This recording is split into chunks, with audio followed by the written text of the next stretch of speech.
Hey guys, my name is Bear, and welcome to the Norse School of Mysteries. This doesn't usually happen. This is very rare.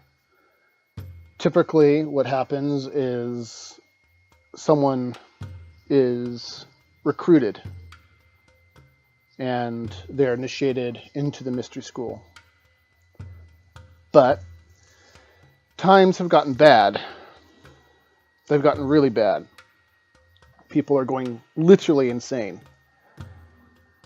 And so it was put upon me in no uncertain terms that it was my responsibility to teach the mystery school doctrine of Odin. I don't need you to believe me. This isn't what this is about. I don't care if you believe me or not. We do not seek numbers of followers. We do not expect you to support us in any way. This is not about that. This is not becoming YouTube famous. This is for the one person in 1,000 who can say to themselves, honestly, teach me the truth no matter what the cost. In fact, even though I guess you could say that I'm heathen, that the mystery school is a heathen school, the heathen community in general are going to hate this. They're going to hate it because the truth typically doesn't agree with you. There are things that are part of the mysteries that are inconvenient to the heathen community. Just like the Masons are hated by the Christian community, the Odinic School of Mysteries is hated by the heathen community. Because there are things that are, what's the word for it?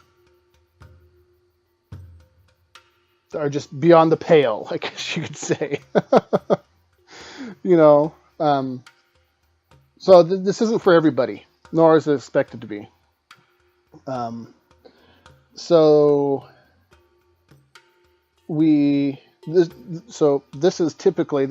is going to be an introduction. This first video is just going to be about talking about what the mysteries are, how we're going to go about teaching you, and so on and so forth. So, what is the mysteries? I'm going to have some coffee here.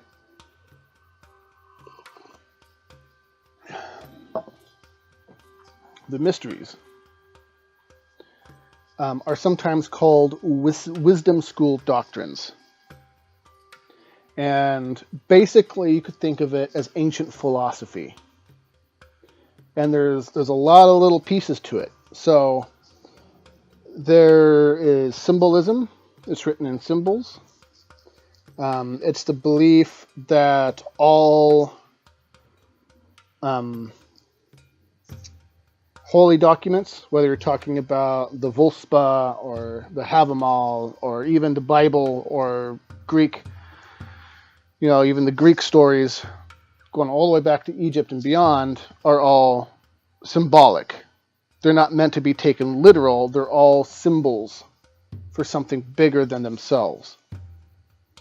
We take the attitude that the stories are basically stories that are designed for children to help us primitive people learn and understand something that's greater than our capability to understand. So think of it like, I apologize. Think of it like teaching a child about sex. My son is about 2.5. He wants to know where babies come from. How do you tell a child without lying to him about babies and how the mechanics work of getting a baby? But of course, he's little. You want to skip all the gory details, but you don't want to lie to him. You want to teach him the truth. So what you do is you make up a story. You say, this happened, there's a mommy part and a daddy part who come together, and then they take Legos, and the mommy part and the daddy part, they put Legos together, and then the Legos, you know, one thing leads to another, and then you have a baby. You're not lying.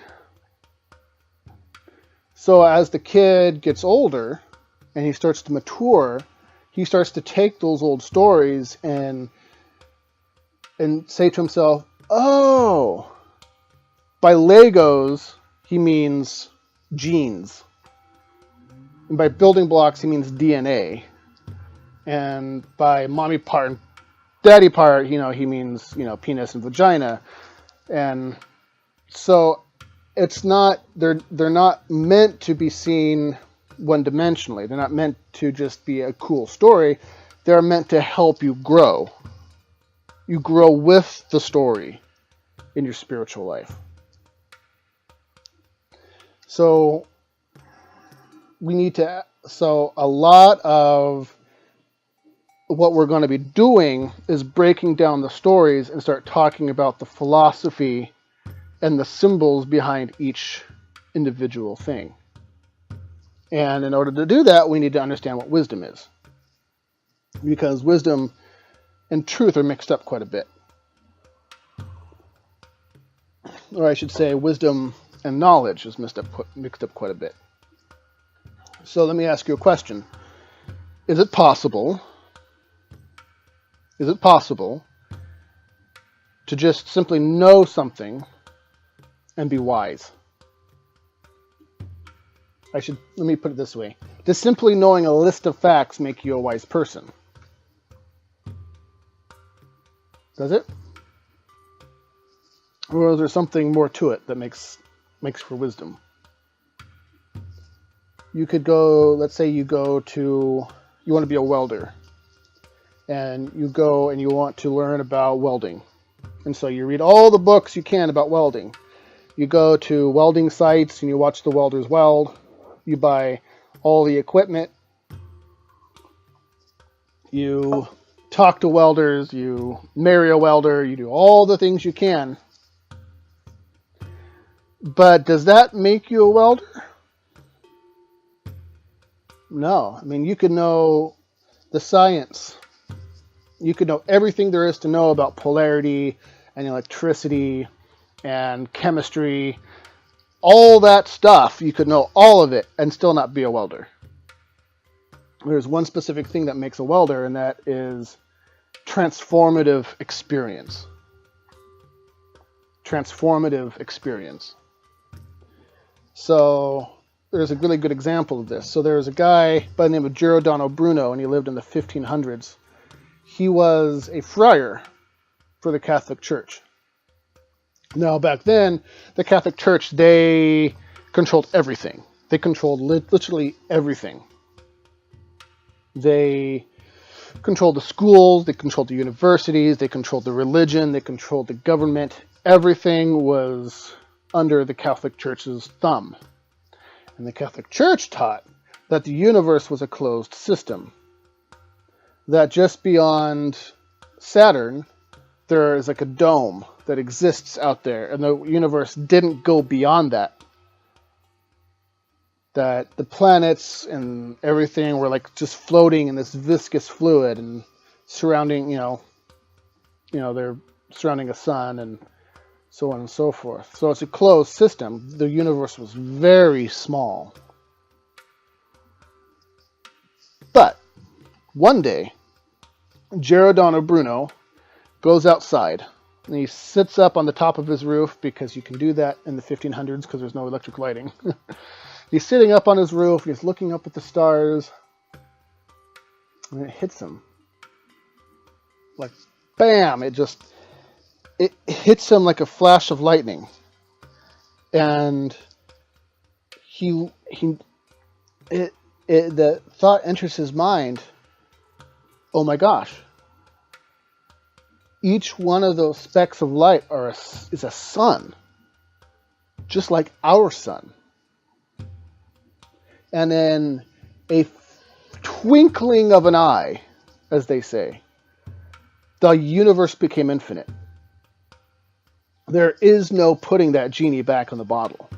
His whole world was completely and irreversibly changed. No stone was left on top of the other. It was just, there was just no going back. And he was so overwhelmed by the experience, he wanted to tell everybody he knew. And the Catholic Church, doing what they do, burned him alive for that revelation.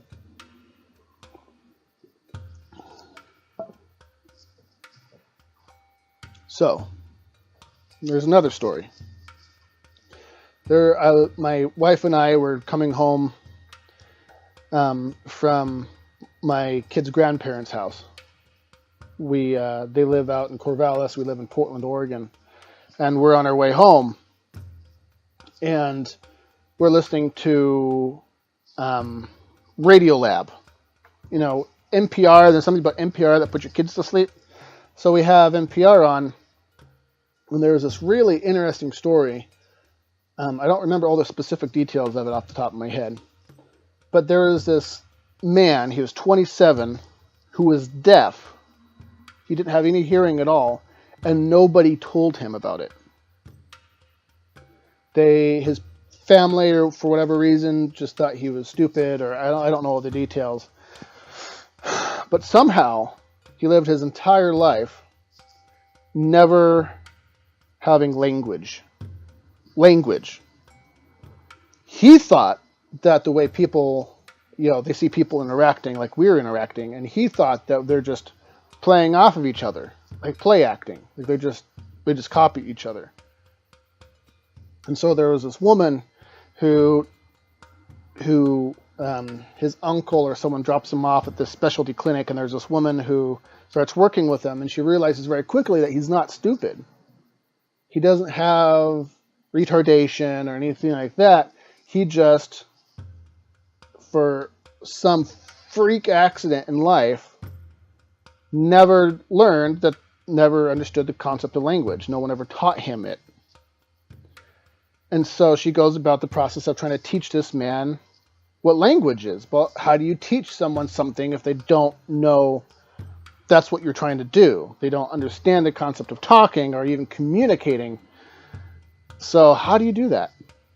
So she develops this complicated thing where sits him next to her, and she will do, like, because he's deaf, she'll do the sign for book, whatever the sign for book is, and she'll point to the book and do the sign for book, and then she'll like switch places with herself, and then she'll go like, oh, I get it, yeah, it's wonderful, this is what this is.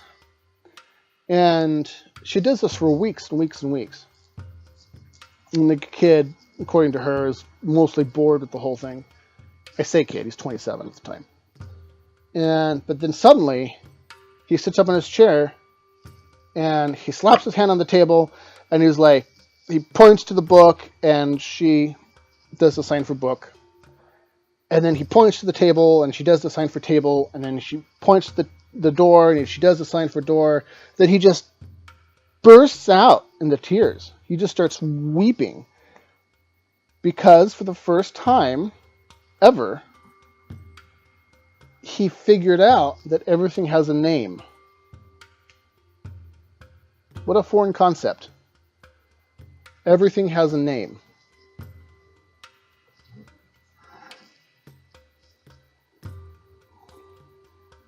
So like Giordano Bruno before him, with the suns, no stone was left standing on top of each other. The whole order of the universe had changed in a blink of an eye. Nothing was the same anymore. Because he figured out this profound mystery, this profound knowledge that completely changes everything. And that is what wisdom is. It's when you go to your grandfather and he tries to explain finances to you or something like that, where it's not just a listicle of facts. There's something transcendent about it. There's something that alters the universe. And there's that magical power of language that comes from that. And that's where you get the runes from. Rune actually means wisdom. That's why it's a sacred language. That's why it's this profound mystery that comes with the runes. And so the wisdom schools, the mystery schools, teach this kind of knowledge. And the true mystery schools never sought numbers of followers. They never sought to be famous. They never sought to really change the world even. Because most people, and I don't want you to take this the wrong way, I'm not trying to tear anyone down, but most people can't handle it. There's a tremendous amount of real power and real responsibility that comes with understanding the nature of the universe and how the building blocks of everything are built and how everything works together. How to use your mind, how to think, not what to think, but how does the mechanics of the mind work and how do you use that to change reality itself? Because you can, and it does. And that is what the wisdom schools do. And every religion had one. All the way from back, starting with Sumer, which is the oldest civilization that we're aware of, at least officially aware of. And then, the mystery schools went into Babylon, and then they went into Egypt and Rome, and then, Egypt turned into Greek, and Greek turned into Rome, and then Rome turned into Mithraism, and then, everything kind of actually branched off from Egypt. So you started off with the Comitian mysteries, and then the Judaism and all that stuff kind of branched off of Egypt, the Egyptian stuff. And so here we are today. Most heathens today have no idea the stuff they're sitting on. The kind of stuff that is hidden in their documents. They have no idea the power that they're sitting on. You're sitting on a freaking rocket ship. It's incredible. It's incredible. And you have no idea. And that's the funny part, is that you go to these Facebook forums and stuff, and they're bickering about nonsense. And you just want to rub your face and say, you guys, what are you doing? There's so much here that you're missing because you're bickering about, whether or not, you go to Valhalla or not if you haven't actually died in combat. Totally missing the point. Totally missing it completely. But people, just like the Christians, just like everyone else, they're so tied up in their religion. They're so tied up in the exoteric outer gates of the philosophy that they completely miss the truth.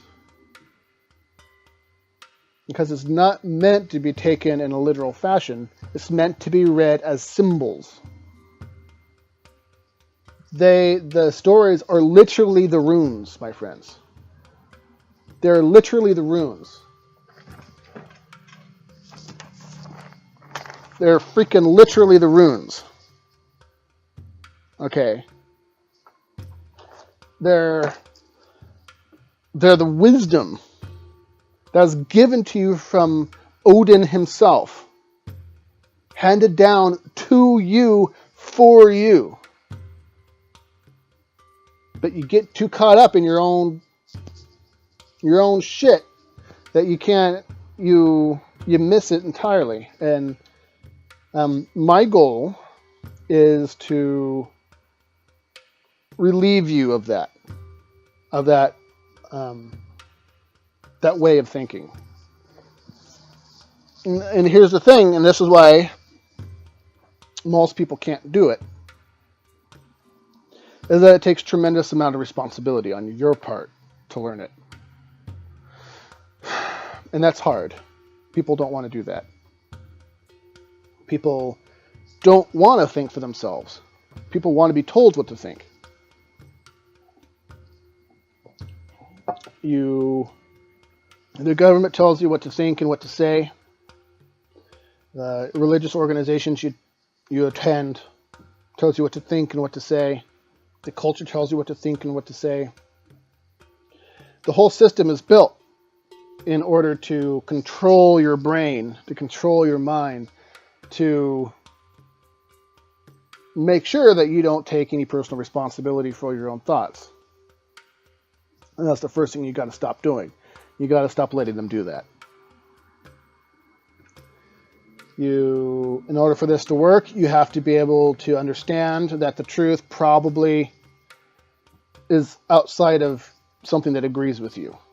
You have to be willing to be wrong. If you want to know the truth, be prepared to be wrong. A lot. Because the truth is bigger than you are. And, there's the old Baptist school, there's an old Baptist joke, in the Christian side of things. There's an old Baptist joke that says, God always agrees with the preacher. If the preacher likes driving a Prius, then God obviously is going to prefer you drive a Prius. That's not the way it works. The truth isn't going to do that.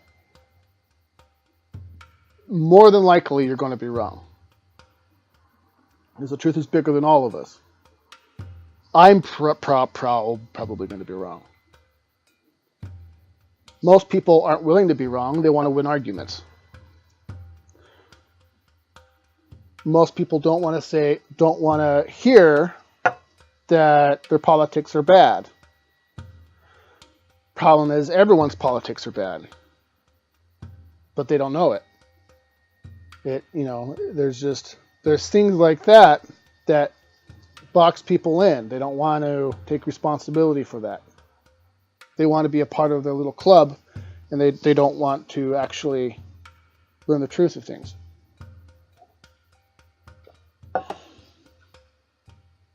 So,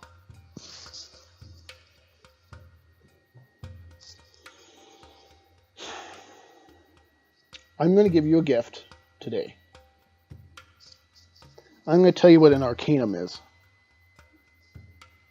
And then I'm going to let you sit with it for a while. Until next time. An Arcanum, the definition of an Arcanum, or at least in the mystery school sense of an Arcanum, is this. It is the thing that must be known before all other things can be known and put in their appropriate contexts. Does that make sense? It's the thing that must be known before all other things can be known and put in their appropriate contexts. So, there's an Arcanum in the Odinic Mystery School. It's the very first thing that's taught to you after you've said your vows. We don't take vows of secrecy, by the way. We're not like the Masons. We will tell you, if you have a question, we will answer it for you.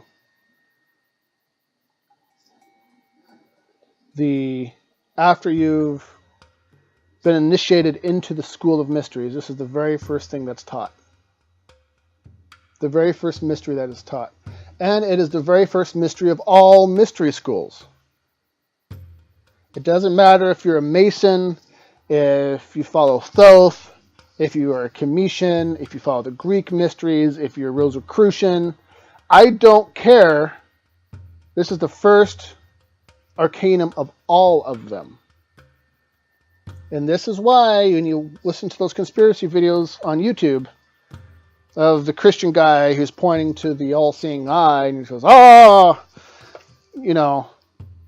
evilness, the cabal, the Illuminati, blah, blah, blah, blah, blah. This is why they don't actually know what they're talking about. Because there's always two pieces to each piece of information in a mystery school philosophy. You have the key and you have the door, and you have to have both in order to understand the message.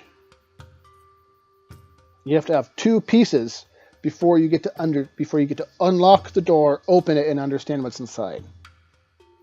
The mysteries are very well crafted to keep their secrets, which is why you have these people who are on the outside looking in, trying to answer these questions, and they don't understand what they're looking at. And I'm going to tell you what that first arcanum is, what that very first mystery is. And if you have the ears to hear, then hear it. This will separate the sheep from the ghost. This will be the thing that will allow those who really want to know the truth and who are really willing to think. If you're really willing to think, this is the thing that'll set you free. This is the thing that must be known first. Okay? I am going to have a sip of my coffee before I tell you.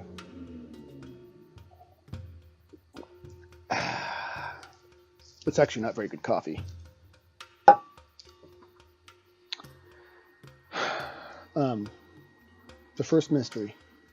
The first arcanum. The thing that must be known before all other things can be known in their appropriate contexts. Without this, you cannot know the mystery of Odin's eye. You cannot know the mystery of Gungnir, his spear. You cannot know the order of the worlds. You can't. You can't know the mystery behind Hugin and Munin, his ravens. You can't even begin to understand the philosophy of masonry without this piece of knowledge. Are you ready? You ready for it? Okay. The first arcanum of the Odinic mystery school is this. You and everyone you have ever known don't actually live in Midgard. You and me, all of us right here, live in the underworld. This is the land of the dead. You want to know where Baldur is? Baldur the Blessed, Baldur the Beautiful, the one with the long blonde hair. Go outside and look at him. He's right there. He's the sun. He's in the underworld too. And if you have the ears to hear, and the ability to sit and ponder something, if you can entertain an idea without accepting it, this could potentially change everything. It did for me. No stone was left standing one atop the other. The whole order of the universe was changed. And many of the old, you look at these old symbols and all these different mystery schools, it looks macabre. You have you have coffins, and you have nooses, and you have knives, and you have swords, and you have just all these macabre things are strewn all over the place. On the outside looking in, you're like, what the hell is going on? This is why Odin is called the gallows god. You are dangled from heaven by a cord. You are a dead man. You're a dead woman. You are blind. You're in ignorance. You're entombed. You're entombed. You're hanging by your neck.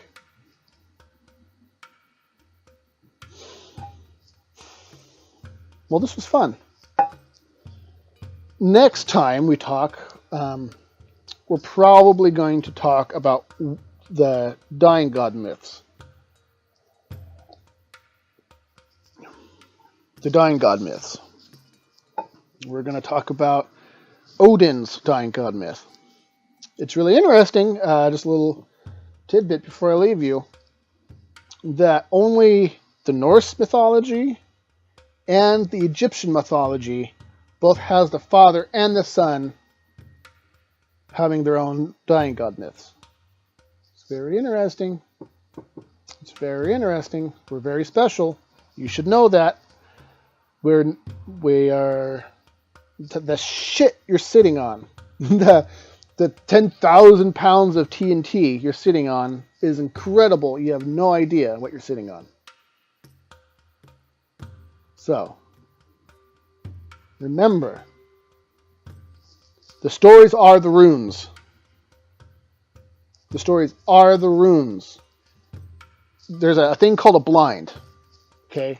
A blind is simply putting over amount of emphasis in one specific spot in order to get you to a foregone conclusion. It is true that these are the runes. Okay? It's true that these are the runes. But the runes that were given to mankind were not these, but the stories. Second, wisdom is a transcendent knowledge. It changes everything. It reorients the world. There's two parts to every piece of philosophy. There's a key and a door, and you have to have both. And the fourth thing, you live in the underworld. You are a dead being. You are not alive. You do not live in Midgard. You are in the underworld. That is another blind. It's perfectly built to make you assume you live in Midgard, but you don't. You don't. Okay. I'm done. I hope you all have a great day. I love you. And, yeah. Welcome to the freaking mysteries, my friends. It's for those, the 1 person in 1,000 who wants to learn it. Dude, this is freaking awesome. This is freaking awesome.